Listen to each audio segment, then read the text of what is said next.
Hello friend, welcome to my channel quiz वाली। आज के टॉप 8 क्वेश्चन से स्टार्ट करते हैं गाइस। और अगर आप किसी भी कॉम्पिटिटिव एग्जाम की तैयारी कर रहे हैं तो ये आपके लिए यूजफुल होगा। Let's start. जलालाबाद कस्बे का नया नाम क्या है? Answer is Parshurampuri. Okay, UP में ये स्थित है। डिटेल में समझते हैं। यूपी के शाहजहांपुर जिले का जलालाबाद कस्बा अब परशुरामपुरी कहलाएगा। राज्य सरकार ने 27 जून 2025 को प्रस्ताव पारित किया है और अमित शाह ने स्वीकृति दी है। ओके, उत्तर प्रदेश में पहले कई नाम परिवर्तन किए गए हैं, एक बार उन्हें देख लेते हैं। इलाहाबाद का नाम प्रयागराज किया गया है 2018 में। फैजाबाद का नाम अयोध्या डिस्ट्रिक्ट किया गया है 2018 में। और ये है आपका मुगल सराय, इसका पंडित दीनदयाल उपाध्याय नगर किया गया है। और फिरोजाबाद का चंद्रनगर। सटीक जानकारी यही है कि अभी ये प्रस्तावित है, मतलब अभी ये नहीं किया गया है लेकिन ये प्रस्ताव दिया गया है। ओके, आई होप ये आपको क्लियर हुआ होगा। आगे चलते हैं गाइस। भारत का नेशनल स्पेस डे कब मनाया जाता है? करेक्ट ऑप्शन इज 23 अगस्त। चंद्रयान 3 की सफलता की याद में मनाया जाता है और पहली बार 2024 में और दूसरी बार 2025 में मनाया गया। स्टार्ट ही 2024 से हुआ। 2025 आयोजन स्थल कहाँ है? भारत मंडपम, नई दिल्ली में। ओके, आप तीनों चीजों का ध्यान रखेंगे कि ये किसकी याद में मनाया गया, ये दूसरी बार है और ये आयोजन स्थल कहाँ पर है। आगे चलते हैं गाइस। इसरो, ये है आपके स्पेस से जुड़ी हुई कुछ जानकारियां जो आपके एग्जाम में आ सकती हैं। ओके, एक बार इन्हें जल्दी जल्दी देख लेते हैं। ISRO Indian Space Research Organisation है की स्थापना 1969 में हुई और मुख्यालय बेंगलुरु में है। भारत का पहला उपग्रह आर्यभट्ट 1975 सोवियत संघ से लॉन्च हुआ था। ओके, सोवियत संघ अ, अभी एक संघ था जो 1991 में टूटकर कई देश बन गए उसमें से। और रसिया अभी भी अपना उसे एक वो मानता है कि जो मैं हूँ उसका रसिया। ओके, भारत का पहला स्वदेशी उपग्रह प्रक्षेपण वाहन SLV-3 सैटेलाइट लॉन्च व्हीकल है जिसके जरिए 1980 में रोहिणी उपग्रह छोड़ा गया था। Mangalyaan MOM Mars orbiter mission 2013 से भारत दुनिया का पहला देश बना। ठीक है, उसके बाद में गगनयान मिशन भारत का पहला मानव अंतरिक्ष मिशन है जिसमें 3 भारतीय अंतरिक्ष यात्रियों को भेजने की योजना है। ये भी मतलब अपकमिंग ईयर में होगा। ठीक है, ये भी नहीं हुआ है, ये शायद 2026 में है। आदित्य L1 मिशन 2023 सूर्य का अध्ययन करने के लिए भारत का पहला मिशन।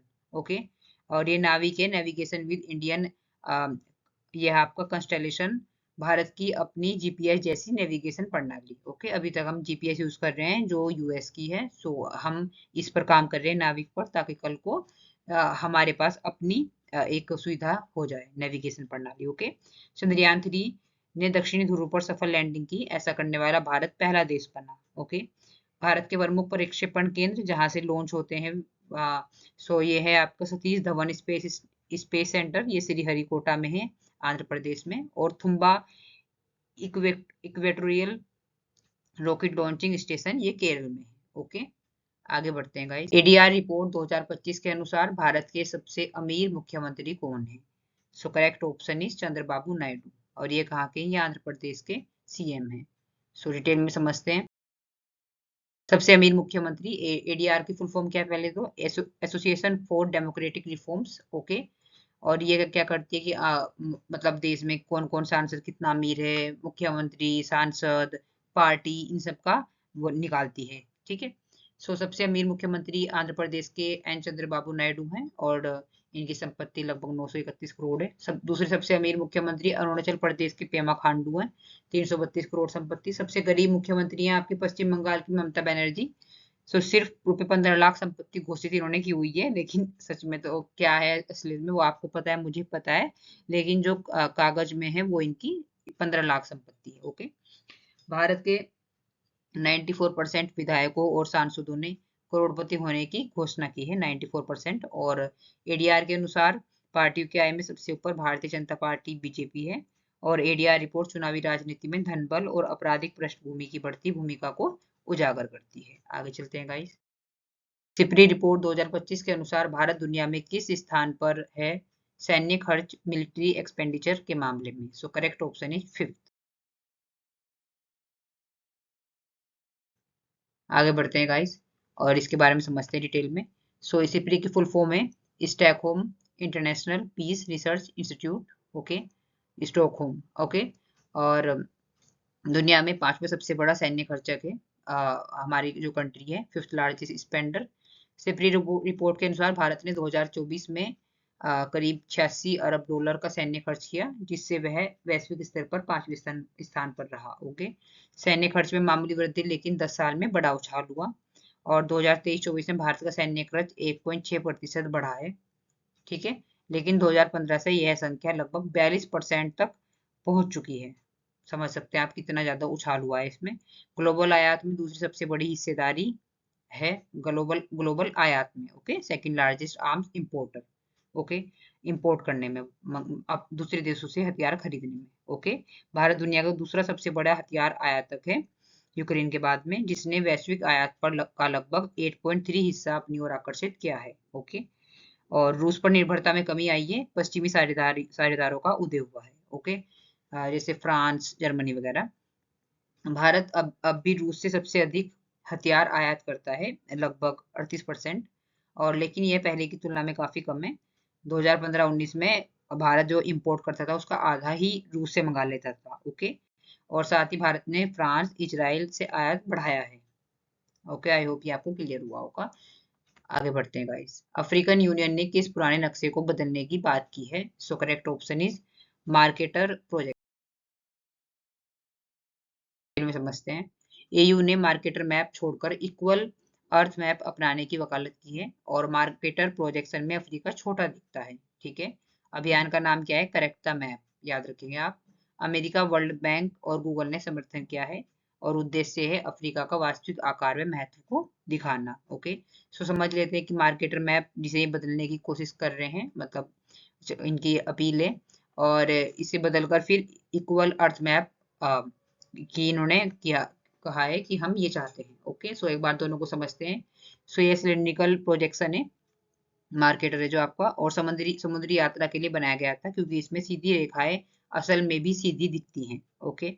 लेकिन समस्या ध्रुवों के पास देशों का आकार बहुत बड़ा दिखता है, ओके। और सो उदाहरण ग्रीनलैंड अफ्रीका जितना बड़ा लगता है, और जबकि असल में अफ्रीका ग्रीनलैंड से 14 गुना बड़ा है, समझ रहे हो आप। सो अफ्रीका का आकार छोटा दिखता है और जो ध्रुवों पर देश है उनका आकार बड़ा दिखता है। सो इक्वल अर्थ मैप में क्या हो जाएगा कि यह प्रोजेक्शन इसलिए बनाया गया ताकि धरती का सही आकार और अनुपात दिखाया जा सके, और ये 2018 में बनाया गया था, और इसमें देशों का आकार वाकई सही प्रोपोर्शन में रहता है। खासकर अफ्रीका और जो एशिया है आपको उतने ही बड़े दिखते हैं जितने असल में हैं, और यह एजुकेशनल और रिसर्च के लिए ज्यादा उपयोगी है।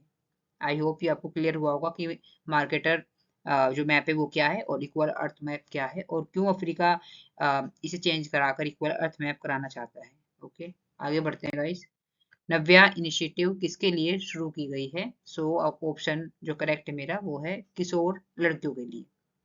डिटेल में समझते हैं एक बार। लॉन्च कब हुआ? 24 जून 2025 को सोनभद्र उत्तर प्रदेश में। लक्ष्य समूह क्या है? 16 से 18 वर्ष की किशोरियों। पात्रता क्या है? कम से कम कक्षा 10 उत्तीर्ण हो। और उद्देश्य क्या है? गैर पारंपरिक रोजगार कौशल में प्रशिक्षण करना। 27 जिलों में शुरुआत हुई है, खासकर पिछड़े व पूर्वोत्तर राज्यों में, ओके। आगे बढ़ते हैं। 26वां दिव्य कला मेला 2025 कहाँ आयोजित किया गया? So correct option is Patna, आप याद रखें। इसमें देश भर के दिव्यांग कलाकार व उद्यमी अपनी कला, संस्कृति, उत्पाद और हुनर प्रदर्शित कर रहे हैं, ओके। दिव्यांग कलाकार व उद्यमी, और इस आयोजन का उद्देश्य दिव्यांगजनों को आत्मनिर्भर बनाना और उनकी प्रतिभा को राष्ट्रीय स्तर पर मंच पर प्रदान करना है। आगे बढ़ते हैं गाइस। मरबत उत्सव किस शहर में मनाया गया है? So correct option is Nagpur, और यह उत्सव मुख्य रूप से राक्षसी शक्तियों और बुराइयों के दहन का प्रतीक है, ओके। और इसमें ऐसे जैसे आप फोटो में देख सकते हैं कि 2 पुतले बनाए गए हैं। यह इसमें मरबत, विशालकाय प्रतिमा और बदल दुष्ट आत्माओं के पुतले जलाए जाते हैं, ठीक है। और यह परंपरा 19वीं शताब्दी में शुरू हुई थी और समाज में नकारात्मक दूर करने का प्रतीक है, ओके। जैसे मतलब दशहरा भी मनाया जाता है, तो ये उसी तरह का एक उत्सव है। So thank you so much guys. Please मेरे चैनल को लाइक, सब्सक्राइब, शेयर कीजिएगा, और कल मिलते हैं गाइस। Thank you.